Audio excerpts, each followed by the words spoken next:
South India shopping మాల్లో block buster ఆషాఢం #1 kilo sale.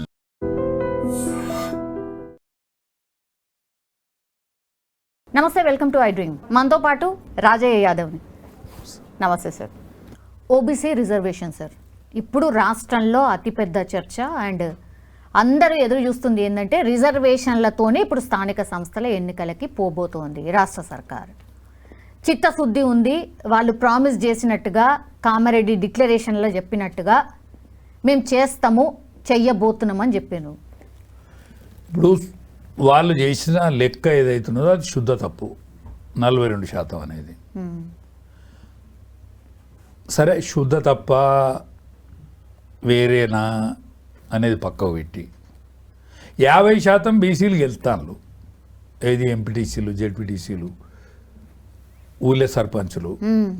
ఎందుకంటే upper caste ఆడ లేదు, ఊళ్ళే లేరు, వాళ్ళు ఊళ్ళే లేరు కాబట్టి వాటిని రిజర్వేషన్ చేసినట్టు, ఆ రిజర్వేషన్ చట్టబద్ధత ఇప్పించినట్టు, ఏది రేవంత్ రెడ్డి కంకణం కట్టుకున్నట్టు, రాహుల్ గాంధీ దాని కంకణ ధారణ ఈయన కట్టినట్టు, ఆయన ఒక కంకణం కట్టుకున్నట్టు బీసీలను ఈ ఆటి నుంచి మనం ఉద్ధరిస్తామని ఇక్కడ రేవంత్ రెడ్డి గారు, అక్కడ రాహుల్ గాంధీ గారు ఇద్దరు. అంటే రావద్దనుకుంటున్నారా? ఎందుకు స్థానిక సంస్థల రిజర్వేషన్ వద్దాం? స్థానిక సంస్థల రిజర్వేషన్స్ మేము 50% గెలుతాను. బీసీలను తోలు 50% గెలుతాను. అప్పర్ క్యాస్ట్కు సర్పంచ్ కానీ, ఎంపీటీసీ కానీ, జెడ్పీటీసీ కానీ ఈడు కాదు, వరుస కాదు. వాళ్ళకి ఈడే ఏది, వరుస ఏది? శాసనసభ, శాసన మండలి, పార్లమెంటు. అప్పర్ క్యాస్ట్కు అనుకూలమైనవి ఇవి. అందుకనే నేను రేవంత్ రెడ్డి గారికి చెప్తాను, నీ మాట రాహుల్ గాంధీ ఇంటే ఒక్కసారి పార్లమెంటులో ఎమర్జెన్సీకి ఒక మీటింగ్ కాల్ఫర్ చేయమని ప్రధానమంత్రికి ఒక నోటీస్ ఇచ్చి, మా జవహర్లాల్ గారు నెహ్రూ గారు ప్రప్రదంగా ప్రధానమంత్రి అవుడు, కాంగ్రెస్ పార్టీలో మెజారిటీ సభ్యుల అభిప్రాయం మేరకు ఆనాటి ప్రధానమంత్రి ఎన్నిక కాకుండా మహాత్మా గాంధీ కోరిక మేరకు సర్దార్ వల్లభాయ్ పటేల్కు ఉన్న అభిమానాన్ని సొమ్ము చేసుకొని ఆయన రాష్ట్రాలు రెండే, కర్ణాటకను తెలంగాణ. ఈడ పైసలు పుట్టేదో, లేకపోతే ఖర్చుకి వెళ్ళేదో, డీజిల్ పైసలో, లేకపోతే ఏమన్నా పైసలు వెళ్ళాలంటున్నాం, ఫ్లైట్లో పోవాలంటున్నాం, ఫ్లైట్ వేసుకొని తిరగాలంటున్నాం. పైసలు ఇక్కడ మన భూముల పైసలే, వేరే కాడ పైసలు లేవు. హిమాచల్ ప్రదేశ్లో అంతగా పైసలు దొరికాయి, కర్ణాటకలో కడిగేసినట్టే అయింది. ఆడ కూడా బెంగళూరుకు నీళ్ళు కరువు అయినాయి, బెంగళూరులో కూడా ధరలు పడిపోయినాయి, ఇక్కడ కూడా ధరలు పడిపోయినాయి, కానీ భూములు చాలా. కాబట్టి నీ మాట వినేటట్టున్నది. ఎందుకంటే నువ్వు ఈ పార్టీ కాకున్నా కూడా నువ్వు పైసలు పారేసి నువ్వు ముఖ్యమంత్రి అయినావు. ఏమాయమీలు పాపం కాంగ్రెస్ పార్టీలో ఉండగా కూడా నువ్వు ముఖ్యమంత్రి అయినావు. అది నీకు అది ఏదో ఎరికే. రాహుల్ గాంధీని వినిపించి బిల్లు పెట్టుకోను. ఏం బిల్లు? ఇగో ఇవన్నీ అవి పొరపాటు జరిగినాయి మేము కాంగ్రెస్ పార్టీ. ఇప్పుడు నేను ప్రతిపక్ష నాయకుడు కూడా నాకు పొరపాటే. చట్టసభలలో ఈడనే అయితలేదు. ఈడ ఎందుకు అయితలేదు? 50% మేము గెలుతానం కాబట్టి 42% ఇచ్చి అందులో ముస్లింలను కలిపి సుప్రీంకోర్టు, హైకోర్టులో, న్యాయస్థానాలలో వీగిపోయేటట్టుగా చేసి ఈ 42నే మేము ఏదో గొప్పగా చేసినామని చూపెట్టుకునే ప్రయత్నం చేస్తాను తప్ప ఇందులో నిజం లేదు. ఇంకా 2 నెలలే టైం ఇచ్చింది సార్. కోర్టు అయితే చెప్పింది మీరు స్థానిక సంస్థల ఎన్నికలు మీరు పెట్టాల్సిందే అని చెప్పింది, ఒక డెడ్ లైన్ పెట్టింది. కోర్టు చెప్పింది కాబట్టి ఈయన ఇది చట్టం తీసుకొచ్చిండు. ఈ చట్టం కోర్టు ఒప్పుకోదు కాబట్టి ఇప్పుడే ఎన్నికలు వాయిదా పడతాయి. అట్లా కోర్టు పోతాడు వీళ్ళుడే. అంటే మళ్ళా కూడా వీళ్ళందరినీ దగ్గర తీసుకొని నడిపితే అది కొంత దానికి క్లారిటీ అవుతుంది. ఓకే, ఇప్పుడు నిజంగా ఆర్డినెన్స్ తీసుకొచ్చి ఎన్నికలు అయినాయి అనుకుందాం సార్. ఎన్నికలకైతే బ్యాక్ వెళ్ళడానికి చూస్తలేదు కాంగ్రెస్ పార్టీ అనేది వాళ్ళ లైన్ సార్. ఒకవేళ ఆర్డినెన్స్ ఓకే కాలేదు, ఇంకా మీరు అన్నట్టుగా ఏదో చిక్కుముడి వచ్చింది, దెన్ మేమైతే పార్టీ పరంగా ఇస్తాము 42% రిజర్వేషన్ అంటే ఒప్పుకుంటారు. 42% కాదు, 50%, 60%, 50-60% ఇచ్చి మిగతా పార్టీలను చిక్కుల పెట్టు. మేము 50% గెలుతానమయ్యా బీసీలము గ్రామాలల్లో. గావాడిదేంది క్లారిటీ? గది నీదో రిజర్వేషనా 50% బీసీలకు వెళ్తాన్లు. అరే షాలోడు సర్పంచ్ అవుతాడు, సాకులోడు సర్పంచ్ అవుతాడు. రిజర్వేషన్ ఉన్న కాడ ఎస్సీలు సర్పంచ్లు అవుతాను, ఎస్టీలు సర్పంచ్ అవుతాను. రిజర్వేషన్ లేని కాడ కాంపిటీషన్లో రెడ్లతో రావులతో కాంపిటీషన్లో బీసీలకు వెళ్తారు. అసలు రెడ్డు రావులు సర్పంచ్లో పోటీ చేస్తలేరు, ఎంపీటీసీలో పోటీ చేస్తలేరు. వాళ్ళు ఏమైనా ఎమ్మెల్యేలు ఎంపీలు గీతం పట్టుకునే ఈయనే ఉన్నారు. వాళ్ళ ఆస్తులు ఇక్కడున్నాయి. వాళ్ళు హైదరాబాద్ విడిచిపెట్టిపోయి ఊళ్ళే పోతాడా? సర్పంచ్ అయితే ఊళ్ళే పోవాలి, తెల్లారితే పిల్లం పంచాయతీ చేయాలి, మోగన్ పంచాయతీ చేయాలి, గెట్టు కాడికి పోవాలి, నాటకాడ పంచాయతీ అయితే పోవాలి. ఆడికి పోతాడా? ఇప్పుడు ఈయన దొరోళ్ళు ఆడికి పోయేటట్టున్నారా? మురళన్న యునానిమస్ గెలిచిండు జడ్పీటీసీ. ఆయన పోటీ చేసే మొగోడే రాదా అడ్డం? మా మురళన్న ఇంటాడు అయినాడు ఒక్కని. నిజం, యునానిమస్ గెలిచిండు ఆయన. సర్పంచ్ యునానిమస్ గెలిచిండు, పోటీ గెలిచి. ఇప్పుడు కాంగ్రెస్ పార్టీ అయితే గట్టిగా మేము బీసీల వైపు ఉన్నాము, బీసీలు అంటే కాంగ్రెస్ పార్టీ అంటే బీసీ అనేది ఒక లైన్ తీసుకుంది సార్. పక్కన పెడదాం. బీఆర్ఎస్ విషయానికి వస్తే లాస్ట్ టైం ఉన్నటువంటి రిజర్వేషన్ అంటే 33% ఏదో రిజర్వేషన్ ఇస్తాము అన్న తర్వాత మళ్ళీ కోర్టుల కేసు అయ్యి అట్లా కాదు అనగానే మళ్ళీ 23% తగ్గించుకొని అట్లనే స్థానిక సంస్థలకు పోయింది. మీకు తెలుసు గ్రౌండ్ లెవెల్లో వాళ్ళే ఎక్కువ శాతం గెలిచిండ్రు. అసలు ఈ రిజర్వేషన్ అనేది ప్రామాణికమే లేదు అనిపిస్తుంది కదా. మరి 33 పెట్టి 23కి తీసుకొచ్చి ఆ తర్వాత ఎలక్షన్లు పోతే కూడా బీఆర్ఎస్ పార్టీ గెలిచింది. తీరా చూస్తే ఉద్యోగంలో కావచ్చు లేదంటే విద్యా అర్హతల్లో కావచ్చు 27% ఉండే మీది తగ్గించిండు. అయినా సరే బీసీలు ఓట్లు వేయలేదా, గెలిపించుకోలేదా? ఒకటేమ్మా, ఈ సర్పంచ్ ఎన్నికలు, జడ్పీటీసీ ఎన్నికలు, ఎంపీటీసీ ఎన్నికలు వేరు, శాసనసభ ఎన్నికలు వేరు. మా ముఖాన బీసీలు ఉన్నారు అని చెప్పుకునే తప్పు ఏవాళ్ళు చేసినా తప్పే. వాళ్ళు వైపు తీరు వాయనం. వీడికి గెలుస్తాడా గెలవడా? మరి మనం ఓటేస్తానం. కానీ మొన్న బీసీ ముఖ్యమంత్రి అన్నాడు బీజేపీడు. మనకి ఎందుకు వేల ఓటు? కాంగ్రెస్ కోటేసిండు, నమ్మలేదు. వీడు గెలుతాడో గెలవడో, బీజేపీడు మళ్ళీ కేసీఆర్ గెలితే ఎట్లా? మళ్ళీ కేసీఆర్ గెలితే ఎట్లా? ఏం మంచో చెడో అని గాల పెడదాం. వాడు లంగో దొంగో 10 ఏళ్ళ వాడు కనిపించలేడు. కానీ మరి కాంగ్రెస్ అని గాల పెడదామని ఎత్తే కాంగ్రెస్ వచ్చింది. మరి కాంగ్రెస్ ఆయన బీసీ ముఖ్యమంత్రి చేసిందా? ఇవాళ ట్రాన్స్పోర్ట్ మినిస్టరు ఆయన పార్లమెంట్లో కొట్లాడిండు తెలంగాణ కోసం.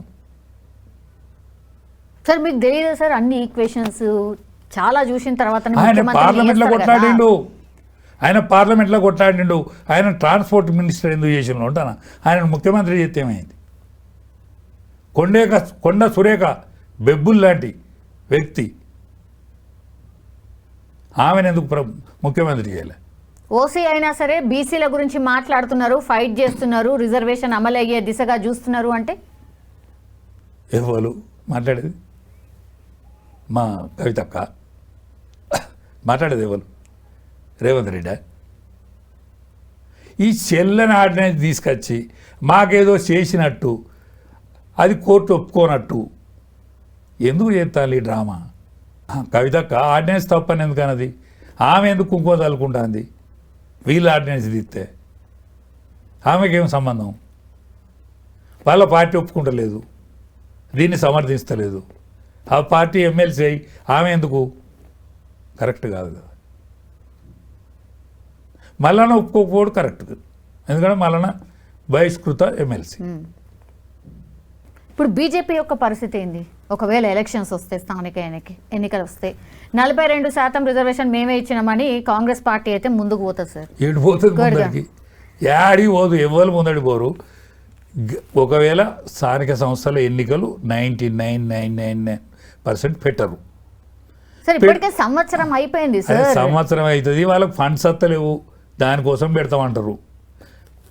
ఇప్పుడు పంచాయతీరాజ్ చట్టం చేసిన రోజే ఆ చట్టంలో మిళితమైంది, అది ఫండ్స్ కోసం.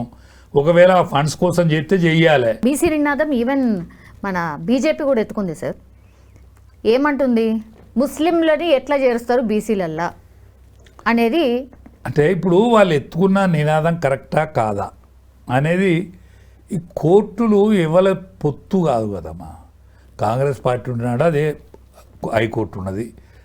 కాంగ్రెస్ పార్టీ పరిపాలించిన రోజు, ఆనాడు జవహర్లాల్ నెహ్రూ ప్రధానమంత్రి అయిన రోజు, ఆనాడు అంబేద్కర్ యొక్క ఆలోచన విధానంతో ఈ వ్యవస్థలన్నీ ఏర్పాటు చేసింది కదా, ఈ అంచెలంచెల వ్యవస్థలు. ఇప్పుడు స్వాతంత్రం వచ్చినాక అనేక సంవత్సరాలు పరిపాలించిన పార్టీ కాంగ్రెస్ పార్టీ కదా. అవును. 11 ఏళ్ళ నుంచి బీజేపీ పరిపాలిస్తుంది. అంతకంటే ముందుగా వాజ్పేయి గారి కాలంలో కూడా వాడోడు వీడోడు ఉంటేనే పరిపాలించింది. ఈ పీరియడ్ తప్ప మిగతాదంతా కాంగ్రెస్ పార్టీ కదా. ఈ న్యాయ వ్యవస్థను న్యాయ వ్యవస్థ ఎవరి చేతులు ఉంటుంది? ఎవరి చేతుల్లో అయితే ఉండదు కదా. ఇప్పుడు బీజేపీ ఏమంటుంది, ఈ ముస్లింలను కలిపితే కొట్టివేస్తారు, ముస్లింలను ఈ మత ప్రాతిపదికమైన రిజర్వేషన్లు కావు కదా, కుల ప్రాతిపదిక రిజర్వేషన్లు చెయ్యండి అంటాను కదా.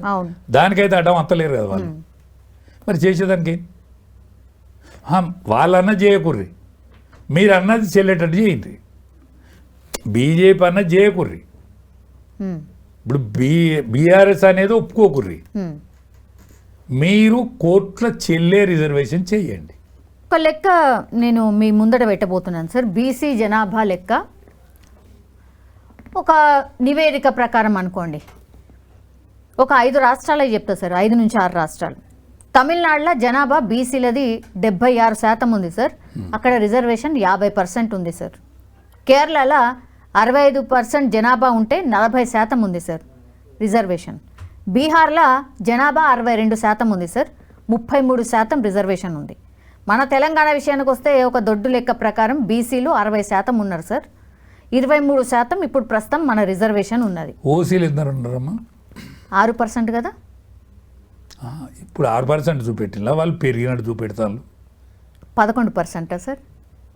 వాళ్ళు ఎందుకు పెరుగుతారు? ఎందుకంటే వాళ్ళు ఒక్కటే పిల్లకు ఒక్క పొలగాడు పుట్టినా ఒక్క పొల పుట్టినా కూడా ఆపరేషన్లు అనేక సంవత్సరాల నుంచి చేసుకుంటారు. మా ఇంట్లో పంచాయతీ అవుతుంది, మా గొల్లు ఇళ్ళల్లో పంచాయతీ అవుతుంది, అత్త పంచాయతీ పెడుతుంది, అవ్వ పంచాయతీ పెడుతుంది. నేను 2 పిల్లలకి ఆపరేషన్ చేయించుకున్నా. ఎట్లా చేయించుకున్నా అంటే మా అవ్వ మాట్లాడతలేదు. అప్పుడు మా అవ్వ నా భార్యతో పంచాయతీ పెట్టుకొని మాట్లాడతలేదు. ఇదే సంద్రానికి పోయి ఆపరేషన్ చేయించుకొని వచ్చే వరకు అది కట్టె పట్టుకొని ఉండనే ఉన్నది, ఇంటికాడ చీపురు కట్ట పట్టుకున్నది. ఒక్క కొడుకు ఒక బిడ్డ చేసుకుంటేనే నాకు ఇబ్బంది అయింది. కానీ వీళ్ళు ఎన్నటి నుంచో భ్రూణ హత్యలు జరుగుతున్నాయి, కడుపులో ఉండగానే చంపుతాన్లు. రెడ్లకు రావులకు ఇప్పుడు అమ్మాయిలు దొరుకుతలేరు, కోటిళ్ళకు కూడా అమ్మాయిలు దొరుకుతలేరు. వేరే కులపోళ్ళు వీళ్ళని చేసుకునేటట్టు లేదు, భయపడతాన్లు. కాబట్టి వీళ్ళ జనాభా ఎట్లా పెరిగింది, మా జనాభా ఎట్లా తగ్గింది, బీసీ జనాభా ఎట్లా తగ్గింది. అంటే 60% కూడా మీ జనాభా కాదా? 75% ఎస్సీ ఎస్టీలు వీళ్ళందరూ కలిస్తే 80% ఉంటాం. 6% వాళ్ళు ఉంటారు, 94% మేము ఉంటాం. ఇక్కడ ఈ తెలంగాణలో, యావత్ తెలంగాణలో కేసీఆర్ నోటి నుంచి గదే వెళ్ళింది, అనేక మంది నోటి నుంచి గదే వెళ్ళింది.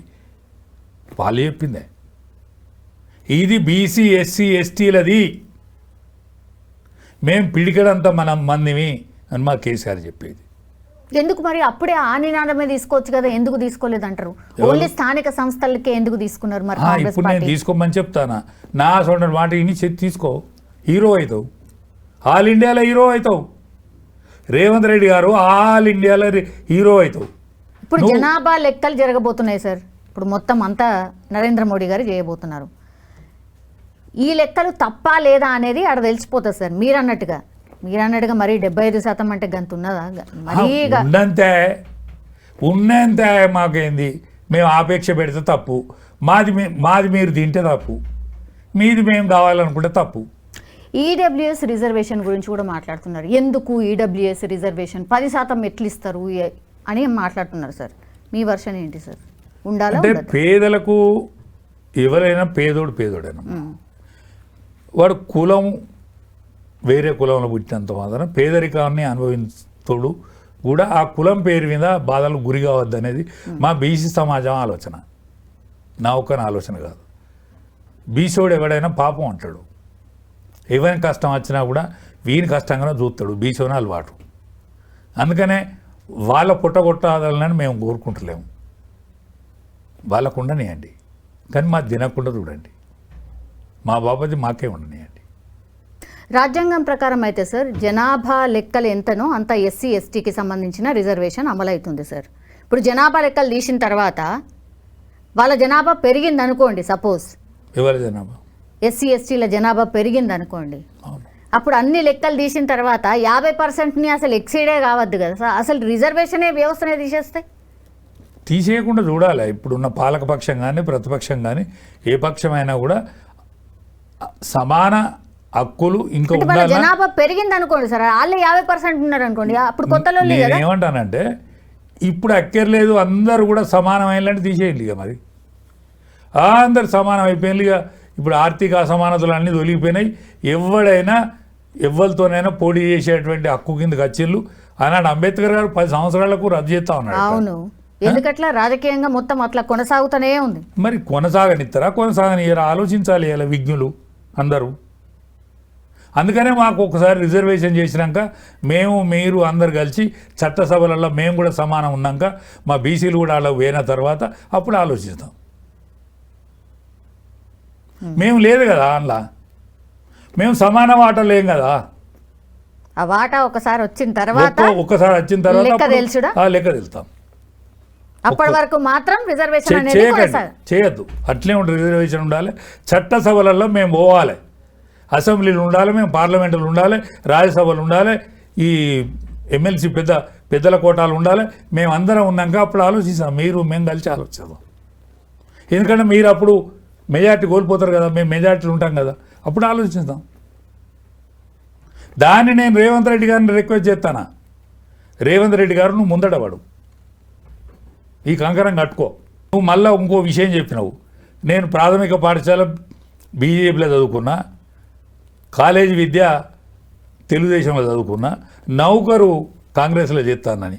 ఈ 3 విద్యలలో నువ్వు ఆరితేరినవు కాబట్టి నువ్వు ముందడబడవని నేను విజ్ఞప్తి చేస్తాను. కవితకు కూడా నా విజ్ఞప్తి ఏంటంటే నువ్వు 1-4 సార్లు ఆలోచించుకో తల్లి. నువ్వు 4 సార్లు ఆలోచించుకో, 1కి 4 సార్లు ఆలోచించుకో. నువ్వు ఏ స్టెప్ వేసినా మంచి స్టెప్ పడతలేదు, నువ్వు ఏ స్టెప్ వేసినా మంచి స్టెప్ పెడతలేదు. మీ తండ్రి హెల్త్ మంచిగా లేదని వింటాను. మొట్టమొదటి తండ్రిని బాగు చేయండి, తర్వాత రాజకీయాలు చేయండి. Thank you sir, thank you so much. నిజంగా ప్రస్తుతం ఉన్నటువంటి సమాజం దేనికి ప్రయారిటీ ఇస్తుంది? ఆర్థిక సంబంధాల చుట్టూ మాత్రమే తిరుగుతోంది. మళ్ళీ ఎన్నికలంగానే చాలా విరక్తి కలుగుతాను. మంచి అనిపిస్తుంది కదా, లేడీస్ కూడా ఛాలెంజింగ్ జాబ్స్ చేసినప్పుడు చాలా బాగుంటది. ట్రాఫిక్ అసిస్టెంట్స్ గా నియమించిన ట్రాన్స్జెండర్స్ అందరితో సాల్యూట్ చేయించుకుంటున్నారు. ఫుడ్ డెలివరీ ఇవ్వటానికి వెళ్ళినటువంటి డెలివరీ బాయ్ అనిల్ పై కళ్ళ ముందు పెళ్ళండి